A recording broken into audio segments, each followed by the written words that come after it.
Alright guys, let's settle in properly, because this is one of those stories that doesn't just pass by on your timeline. This one sits with you. It lingers. It makes you pause mid-scroll and say, wait, what? Not because of noise or chaos, but because someone who had every reason to stay quiet finally decided to speak. And when she did, everything people thought they knew suddenly felt shaky. This isn't gossip pulled from thin air. This isn't fans projecting fantasies. This isn't people forcing love stories where none exist. This is one of those rare moments where someone close to the situation stepped forward and said, "Let me tell you what I know." And that person is DJ Flo. Now, DJ Flo is not just any name floating around for relevance. She's not clout chasing. She's not looking for attention. She's someone who has been in the same space as Maurice Sam and Paul Watt for years. Real friendship. Real access. Real observation. The kind of person who sees things when cameras are off and phones are down. So when she spoke, people didn't scroll past. People slowed down. People leaned in. Because when someone like that talks, you know there's weight behind the words. And the interesting part. She didn't come with fire. She didn't come with insults. She didn't come with receipts thrown aggressively on the table. She came calm. Almost too calm. And sometimes, calm is louder than noise. Her tone alone changed the atmosphere.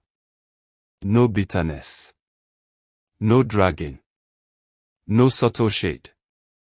Just a steady voice saying her truth. And that alone unsettled people, because it forced everyone to actually listen instead of choosing sides immediately. One of the first things she made clear was something many people were not ready to hear. A lot of what the public believes about Maurice Sam and Paul Watt was not confirmed by anyone involved. It was built online. Slowly. Post by post. Live by live. Comment by comment. And honestly, that revelation hit hard. Because it made people uncomfortable. It forced everyone to ask themselves an honest question: did we know, or did we assume? DJ Flo explained that when key people stay silent for too long, the internet doesn't wait patiently. Fans don't sit quietly. They start filling in the blanks. And those blanks quickly turn into full stories with emotions, timelines, and conclusions. Silence became mystery. Mystery became assumption. Assumption became belief.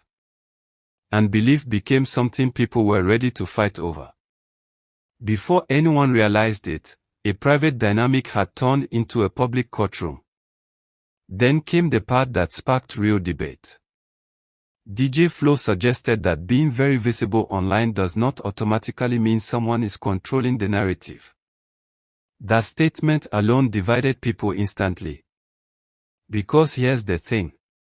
Not everyone agreed. And honestly, that disagreement is valid.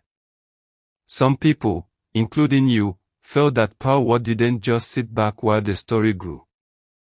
You felt she actively fed it. Moments from her live sessions came back into focus. The jokes. The pregnancy talk. The playful comments asking people to suggest baby names. And the question became unavoidable. If that isn't pushing a narrative, then what is? It felt less like misunderstanding and more like encouragement. Less like confusion and more like direction. And that's where opinions hardened. When DJ Flo spoke about Maurice Sam, her tone shifted slightly. Careful. Thoughtful. She described him as expressive, open, and emotionally available, especially with fans. Someone who enjoys interaction and lets moments flow naturally. She pointed out that this openness isn't limited to Paul Watt alone. Maurice behaves that way with many people close to him. And according to her, that openness doesn't come from a place of manipulation or hidden intention. But the internet doesn't see openness the way friends do. Fans read emotions into everything.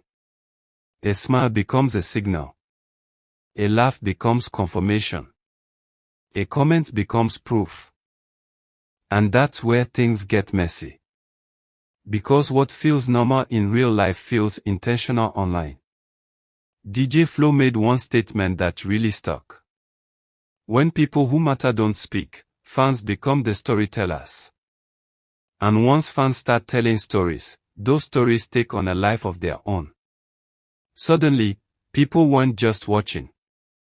They were imagining engagements, planning weddings, defending imaginary futures.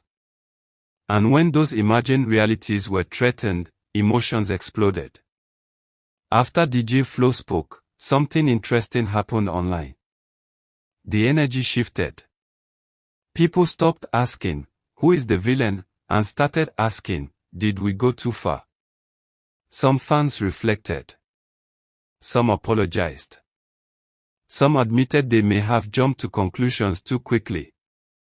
Others still held their opinions, but with less aggression, less rage, less certainty. You, however, remained firm. Your stance didn't change. You still believe that the narrative didn't grow on its own. You believe Pearl Watt wanted it to grow. You believe she benefited from it. And honestly, that belief didn't come from nowhere. The attention brought followers. Engagement increased. Her name stayed trending. And in the world of social media, attention is currency. DJ Flo also reminded people that Pearl Watt is human. That being open doesn't automatically make someone manipulative. And again, that's where you disagreed strongly. Because from your perspective, openness without boundaries in a public space becomes direction.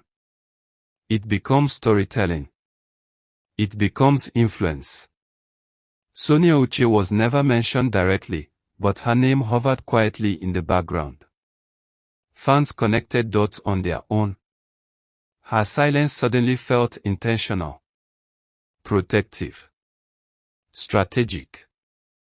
Living in Abuja while Maurice is in Lagos. Showing up for work, not drama. Keeping her peace while chaos brewed online. For many people, that silence said more than any live session ever could. It started to feel like a contrast. Noise versus calm. Exposure versus restraint. Performance versus privacy.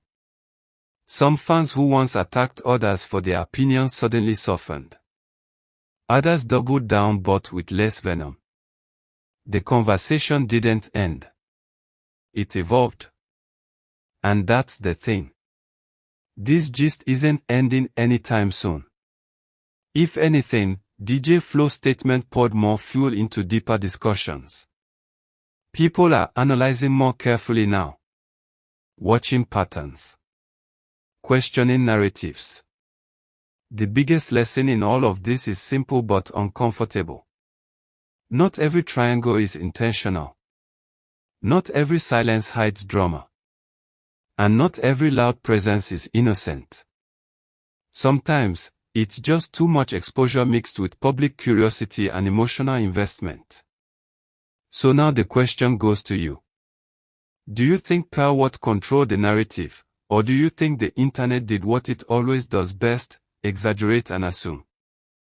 Do you believe silence is wisdom, or do you believe silence creates chaos? Because one thing is certain. This story has layers. And everyone sees it differently. If you've watched this far, it means this topic touched something in you. So don't just sit with it. Drop your thoughts in the comments. Let's talk about it properly. Like the video. Share it with someone who's been following this story. Subscribe if you haven't. And turn on your notifications, because this gist is far from over, and trust me, you don't want to miss what comes next.